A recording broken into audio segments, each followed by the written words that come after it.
Hello viewers. तो capacitor के बारे में हमने पहले पढ़ा था और अब हम बात करेंगे एक पैरेलल प्लेट कैपेसिटर की कैपेसिटेंस कैसे निकाली जाएगी अगर उसके बीच में एक डाइइलेक्ट्रिक स्लैब डाल दिया जाए। तो ये हम पहले ही पढ़ चुके हैं कि अगर एक हमारे पास कैपेसिटर है जिसकी हर एक प्लेट में हमने एरिया रखा है एक,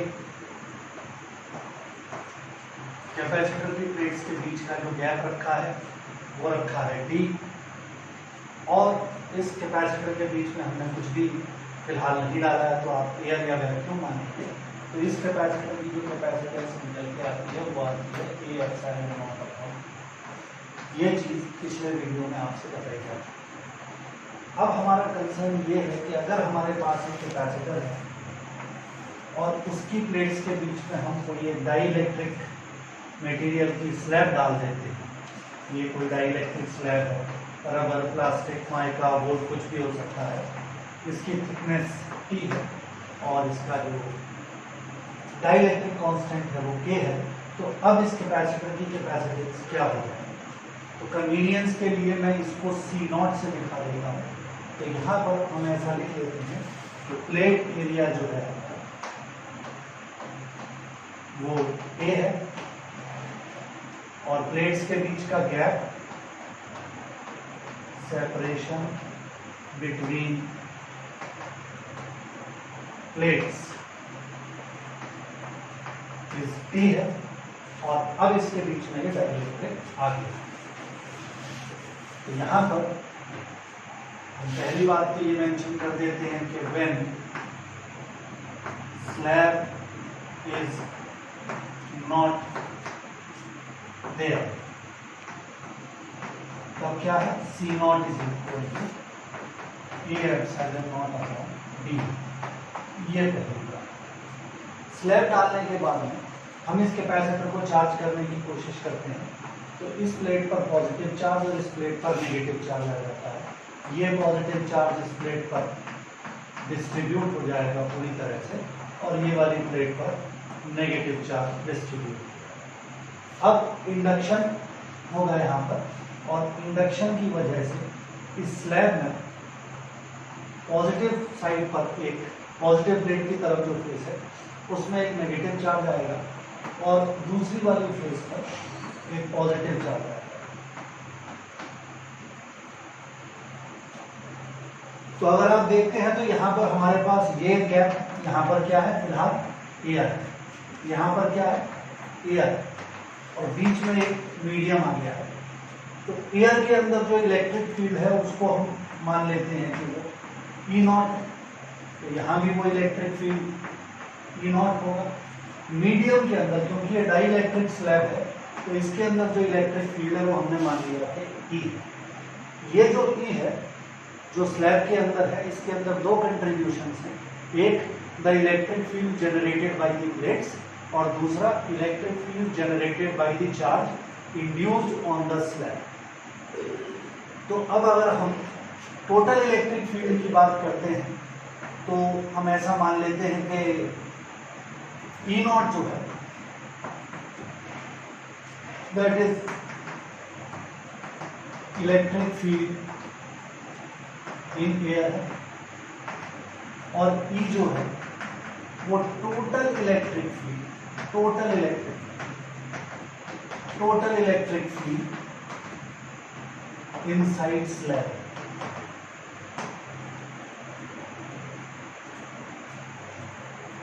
तो ये जो E होगा असल में ये होगा E0 माइनस EP। EP क्या चीज है? EP वो फील्ड है जो कि इंड्यूस्ड चार्जेस की वजह से प्लेट्स के अंदर पैदा हो रहा है और ये राइट टू लेफ्ट होगा, जबकि जो प्लेट्स की वजह से इलेक्ट्रिक फील्ड है वो लेफ्ट टू राइट है। तो जो इफेक्टिव इलेक्ट्रिक फील्ड होगा वो ये होगा।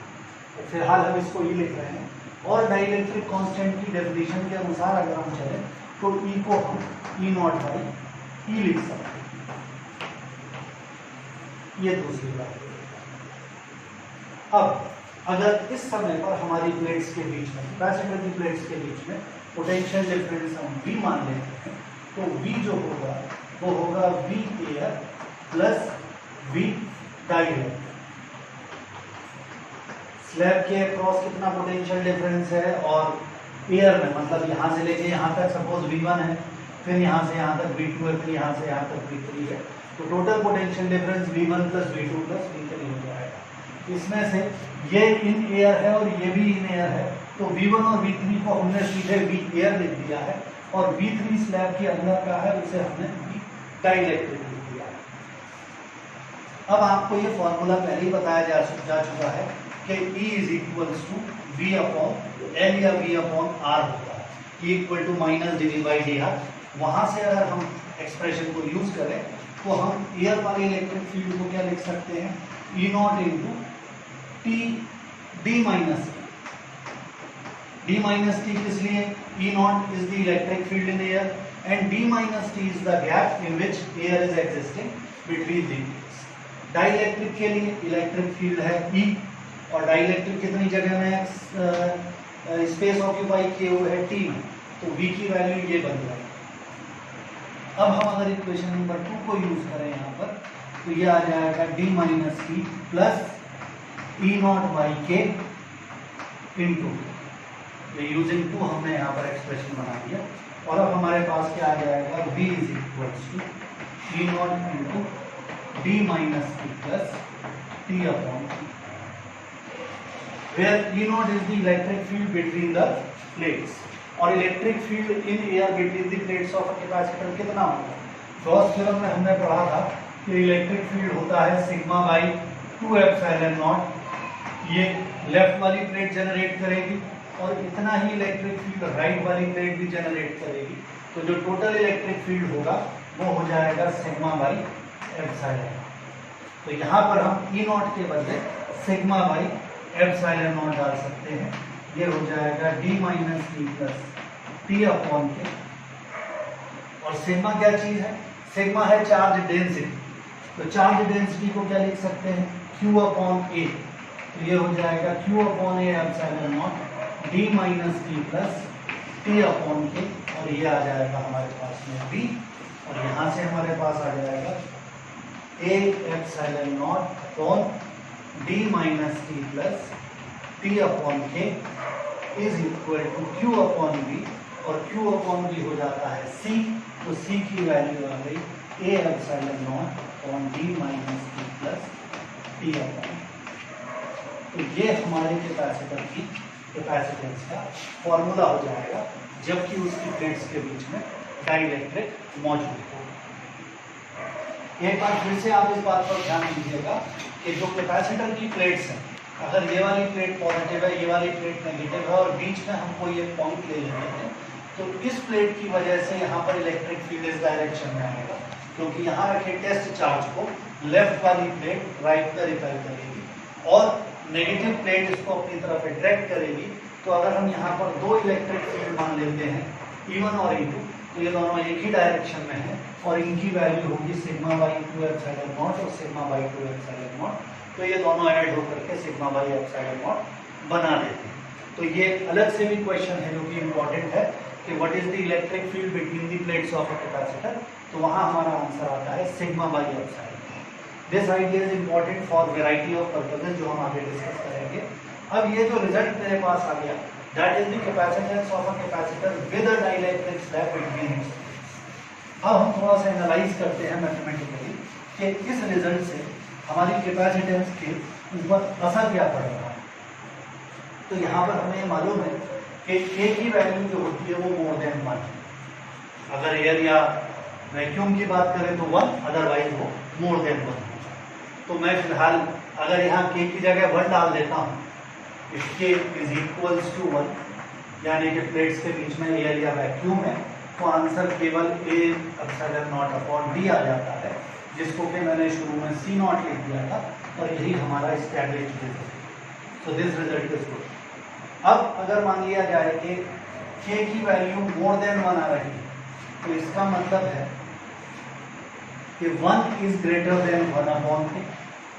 T से दोनों तरफ मल्टीप्लाई कर देते हैं, T is greater than T upon T, इस T को उधर शिफ्ट कर देते हैं, 0 is greater than minus T plus T upon T, और अब दोनों तरफ D ऐड कर देते हैं। So D is greater than D minus T plus T upon. इसका अर्थ ये हुआ कि इस एक्सप्रेशन में जो D है उसकी वैल्यू इस एक्सप्रेशन में जो टर्म आ रहा है डिनोमिनेटर में उससे बड़ी है। कब? जब K की वैल्यू ज्यादा है। तो क्योंकि डिनोमिनेटर छोटा हो रहा है इसका मतलब है कि कैपेसिटेंस बढ़ रही है। सो दिस इंप्लाइज कि C की वैल्यू C0 से अधिक है। यानी कि अगर हमारे कैपेसिटर की प्लेट्स के बीच में कोई डाइलेक्ट्रिक स्लैब डाल दिया जाएगा तो कैपेसिटेंस निश्चित रूप से बढ़ेगी ही। अगर कुछ नहीं है तब जितनी कैपेसिटेंस थी वो कम होगी और स्लैब डालने से वो पहले की तुलना में थोड़ा बढ़ जाएगा। अब यहाँ पर प्रश्न उठता है कि अगर सारे के सारे स्पेस को ही कैपेसिटर के बीच में स्लैब से भर दिया जाए, यहाँ तक पूरी स्लैब आ गई, ये जो गैप है ये भी पूरा भरा हुआ है, तो यहाँ पर आप देख सकते हैं कि जिसको मैंने T कहा था और जिसको हम D मान रहे थे वो दोनों इक्वल हो गए, यानी कि ये केस हो गया D इक्वल टू T।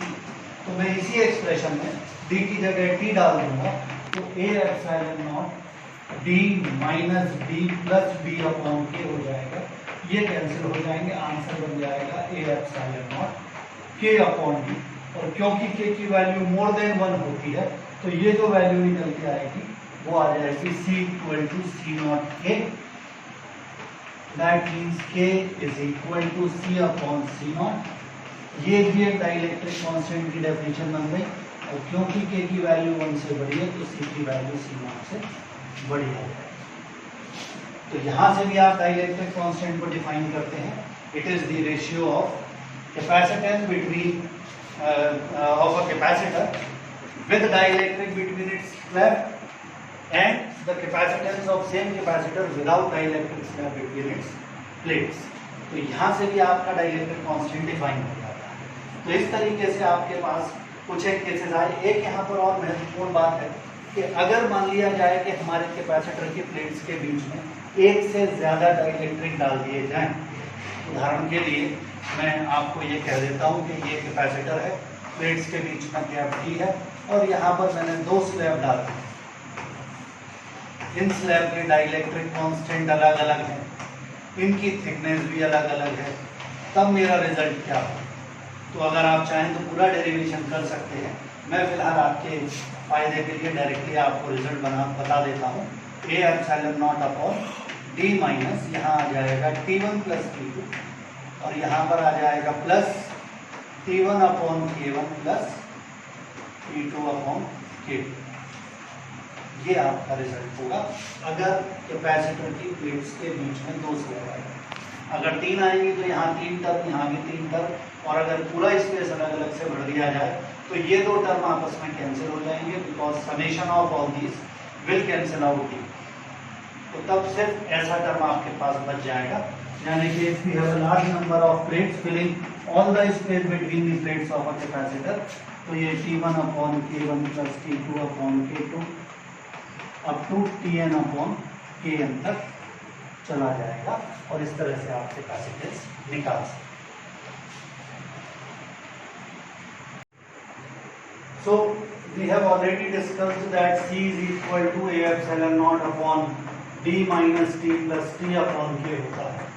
अब अगर यहाँ पर हम ये कह दें कि प्लेट्स के बीच में एक मेटल डाल दिया गया है, मेटल की स्लैब डाल दी गई है बजाय डाइलेक्ट्रिक के, तो for metals K tends to infinity, so that means T upon K tends to 0, and in that case C will be equal to A epsilon naught upon D minus T। तो ये जो capacitance निकल करके आ रही है इसमें denominator B से कम है, यानी कि कैपेसिटेंस फिर राइज कर रही है, यानी कि प्लेट्स के बीच में चाहे आप डाइलेक्ट्रिक डालें चाहे आप मेटल डालें कैपेसिटेंस हमेशा बढ़ती है। तो अगर ये प्रश्न पूछ लिया जाता है कि एक कैपेसिटर की कैपेसिटेंस कितने तरीकों से बढ़ाई जा सकती है, तो पहला आंसर है by increasing the area of plates, दूसरा है by decreasing the separation between the plates, और तीसरा है by introducing a dielectric between its plates. तो ये 3 कॉमन मेथड्स हैं जिससे कैपेसिटर की कैपेसिटेंस को बढ़ाया जा सकता है। कैपेसिटर की कैपेसिटेंस उसकी एक कैरेक्टरिस्टिक प्रॉपर्टी है और इसका बैटरी वोल्टेज से या कैपेसिटर के चार्ज से कोई लेना देना नहीं होता, उसकी मदद से केवल वो निकल जाती हैं। जैसे कि C = Q/V हम कह रहे हैं, तो अगर मैं V को बढ़ाऊंगा तो C कम नहीं होगा, V को बढ़ाऊंगा तो Q बढ़ जाएगा, V को कम करूंगा तो Q कम हो जाएगा। C is a constant which is the characteristic feature of the given capacitor. इन बातों का आप ध्यान रखें। अब यहाँ पर एक विशेष चीज हम और कैलकुलेट करने जा रहे हैं, and that is energy stored in a capacitor. यहाँ पर एक बात का विशेष ध्यान रखें आप कि किताबों में अक्सर लिखा हुआ है कि कैपेसिटर एनर्जी को चार्ज स्टोर करता है। तो कैपेसिटर की इस प्लेट पर +Q चार्ज है, इस पर -Q चार्ज है, एज अ होल तो कैपेसिटर पे चार्ज 0 है। So technically speaking capacitor does not store charge. Total charge on the system σQ = 0। तो कैपेसिटर स्टोर क्या करता है? कैपेसिटर स्टोर करता है एनर्जी। तो ये एनर्जी ही हमें चाहिए, तो हमें ये निकालना है energy stored in a capacitor कितनी है। Energy stored in a capacitor, ये हम निकालना चाहते हैं। कैसे निकाला जाएगा? तो आपको ये बता ही दिया हमने कि कैपेसिटर को जब हम पढ़ते हैं तो mathematically we start with this idea कि Q = C। इसका मतलब सीधा सीधा ये है कि जैसे जैसे कैपेसिटर की प्लेट्स पर चार्ज इंक्रीज हो रहा है वैसे वैसे उसकी प्लेट्स के बीच का पोटेंशियल डिफरेंस भी इंक्रीज हो रहा है। तो हम एक आर्बिट्ररी स्टेट की बात कर रहे हैं जिसमें कैपेसिटर की प्लेट्स पर चार्ज है Q और उसकी प्लेट्स के बीच का पोटेंशियल डिफरेंस है V। इस स्थिति में हम अब कैपेसिटर की ये मान लीजिए प्लेट्स है, इस पर Q चार्ज है, इस पर -Q चार्ज है और इनके बीच का पोटेंशियल डिफरेंस भी V। अब हम इस पर चार्ज लाते हैं कुछ एडिशनल। मान लीजिए मैं dQ चार्ज इस पर लेकर के आता हूँ और dQ चार्ज लाने से मुझे कुछ वर्क करना पड़ेगा। तो हमें ये मालूम है कि work done per unit charge जो होता है उसी को हम पोटेंशियल डिफरेंस कहते हैं। तो कितना वर्क करना पड़ेगा अगर हम ये जानना चाहते हैं तो by basic definition of potential energy हमें ये मालूम है कि अगर हम dQ चार्ज को ला रहे हैं तो work done to bring the charge dQ on a plate where the potential is already V is VdQ। Work done per unit charge is potential difference. तो dW हमें वर्क करना पड़ेगा और V की वैल्यू क्या है? Q/C है। तो dW = Q/C/dQ हो जाएगा और इसी को जब हम इंटीग्रेट कर देंगे तो हमें ओवरऑल वर्क डन पता चल जाएगा Q/C/dQ। अब यहाँ पर हमने मान लिया कि चार्ज 0 से सपोज Q तक ही आ गया, वर्क डन 0 से W हो गया, तो W = 1/C बाहर आ जाएगा, ये हो जाएगा Q²/2 और लिमिट्स को जब आप सॉल्व कर देंगे तो आंसर बन जाएगा Q²। यानी कि कैपेसिटर की प्लेट को 0 से Q चार्ज की, एक प्लेट को 0 से Q चार्ज की स्टेट तक लाने में इतना आपको वर्क करना पड़ेगा और यही वर्क कैपेसिटर की प्लेट्स के बीच में एनर्जी के रूप में स्टोर हो जाता है। So energy stored in a capacitor is given by Q²/2C। अब हम इसको दूसरे टर्म्स में भी लिख सकते हैं। ऑलरेडी आपको मैंने ये बता दिया कि Q = CV होता है, तो आप अगर Q की जगह यहाँ CV डाल देते हैं तो CV²/2C ये हो जाएगा 12CV²। और ये सबसे पॉपुलर फॉर्म है energy stored in a capacitor. एक दूसरे तरीके से भी आप इसी एक्सप्रेशन को लिख सकते हैं Q²/2C 12CV² को रिजल्ट कर रहा है और इसको आप 12CV/V लिख सकते हैं। CV = Q, तो ये 12QV हो जाता है। और यहाँ से एक और महत्वपूर्ण इंफॉर्मेशन हमें रिलेशन देख करके समझ में आ जानी चाहिए। अगर हम एक कैपेसिटर के लिए Q और V का ग्राफ बना देते हैं तो वो एक स्ट्रेट लाइन ग्राफ होगा और ये जो 12QV है ये इसका एरिया बताएगा, ट्राइंगल का एरिया 12V × Q। तो यहाँ पर जो QV ग्राफ का एरिया है उससे हमें कैपेसिटर की एनर्जी की जानकारी मिल जाती है। तो इस तरीके से आप कैपेसिटर में कितनी एनर्जी स्टोर हो रही है वो निकाल सकते हैं। तो अगर आप कैपेसिटर में ज़्यादा वोल्टेज के सोर्स को कनेक्ट कर देते हैं तो कैपेसिटर ज़्यादा एनर्जी स्टोर कर लेगा। कम वोल्टेज का अगर सोर्स आप लगा रहे हैं तो कम एनर्जी स्टोर करेगा। सी की वैल्यू ज़्यादा होने पर ज़्यादा एनर्जी स्टोर होगी। तो हम अगर एक कैपेसिटर को यूज़ कर रहे हैं तो हम चाहेंगे सी को ज़्यादा किया जाए और वी को भी जहाँ तक पॉसिबल है वहाँ तक ज़्यादा किया जाए। V is not something that we can increase indefinitely. उसके लिए हमारे पास कुछ प्रैक्टिकल लिमिटेशंस होती हैं और उनके बारे में आप थोड़ा डिटेल में स्टडी करेंगे तो आपको पता चलेगा। तो ये कैपेसिटर की एनर्जी स्टोरेज से रिलेटेड एक डेरिवेशन आपके सामने आ गया और ग्राफ से भी हम निकाल सकते हैं। यहाँ पर एक और मेथड एनर्जी स्टोरेज का मैं आपसे शेयर करना चाहूँगा जो काफ़ी इंटरेस्टिंग और इम्पॉर्टेंट है। एक तो यहाँ पर क्वेश्चन है कि अगर कैपेसिटर में यहाँ प्लस क्यू चार्ज और यहाँ माइनस क्यू चार्ज है तो ये वाली प्लेट इस वाली प्लेट पर और ये वाली प्लेट इस वाली प्लेट पर। तो अभी हमने यहाँ पर कैपेसिटर के बारे में पढ़ा, एनर्जी स्टोरेज के बारे में पढ़ा। अगर मैं ये कहूँ कि कैपेसिटर की एक प्लेट दूसरी प्लेट पर कितना फोर्स लगाती है तो यहाँ पर फोर्स लगा की कैलकुलेशन करने के लिए हम कूलम्स लॉ से अगर कैलकुलेशन करते हैं तो ये आंसर लिखना एक कॉमन मिस्टेक है जो हम कर सकते हैं। ये आप नहीं कर सकते क्योंकि ये पॉइंट चार्जेस नहीं है, कैपेसिटर की प्लेट्स बहुत पास होती हैं। तो this method will not be acceptable in this case. तो फोर्स कैसे निकाला जाए? ये वाली जो प्लेट है वो इस प्लेट के द्वारा प्रोड्यूस्ड इलेक्ट्रिक फील्ड में रखी है। इस तरह का थॉट हम ले सकते हैं। इसके फील्ड में ये रखी है, इसके फील्ड में ये रखी है। तो ये प्लेट अकेली ये प्लेट कितना फील्ड पैदा कर रही है? ये प्लेट फील्ड पैदा कर रही है सिग्मा बाई 2 एप्सिलॉन। ये इस प्लेट का फील्ड है। तो जो टोटल फोर्स इस पर लगना चाहिए वो लगना चाहिए इस प्लेट का टोटल चार्ज इंटू E1। तो फोर्स कितना आ जाएगा? फोर्स आ जाएगा Q into sigma upon 2 epsilon naught. और सिग्मा की वैल्यू कितनी है? Q upon epsilon not. तो सॉरी Q अपॉन A। तो 2A अपॉन एप्सिलॉन नॉट इतना फोर्स आपकी कैपेसिटर की प्लेट पर दूसरी प्लेट की वजह से लग रहा है।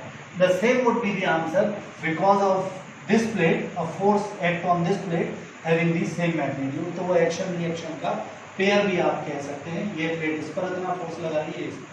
अब अगर हम ऐसा मान लें कि इस प्लेट से कोई भी चार्ज इस प्लेट की तरफ जा रहा है, या ऐसा मान लें कि इनिशियली D टेंड्स टू 0। मतलब कि हम ऐसा मान रहे हैं कि दो प्लेट बिल्कुल चिपकी हुई है, करीब करीब चिपकी हुई है, बीच में जरा सा गैप छोड़ दिया गया है ताकि इनका चार्ज जो है वो एक प्लेट से दूसरी प्लेट के चार्ज के कांटेक्ट में आके न्यूट्रलाइज ना हो जाए। और अब मैं इनको एक दूसरे से दूर हटा रहा हूँ। कितना दूर हटा रहा हूँ? ताकि ये D डिस्टेंस पर चले जाए। तो ऐसा करने में मुझे कितना वर्क लगेगा? आप देख सकते हैं फोर्स है, कांस्टेंट वैल्यू आ रही है, इसमें सब कुछ कांस्टेंट है। तो जो वर्क डन होगा कांस्टेंट फोर्स के लिए हम कैसे निकालते हैं? Force into displacement. तो फोर्स कितना हो गया? फोर्स हो गया Q square upon 2A epsilon naught और डिस्प्लेसमेंट इनका हमने मान लिया D। So this is our answer.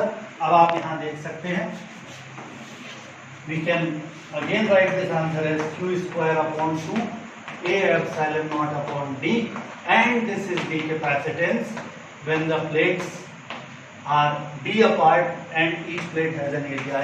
तो ये भी वर्क डन निकल करके आ जाता है and this work is stored as energy in the capacitor which can also be written as half CV square और half Q। So this is another method which is given in some of the standard textbooks available and this method does not involve retake। But still मैं आप लोगों को school purpose के लिए recommend करूँगा कि आप इस मेथड को फॉलो न करें क्योंकि ज़्यादातर लोग इससे अगर अवेयर नहीं है तो आपको नुकसान हो सकता है। बट टेक्निकली बिल्कुल सही है। कॉम्पिटिशन लेवल के लिए या अपनी मेमोरी के लिए आप इस मेथड का हमेशा उपयोग कर सकते हैं। Thank you.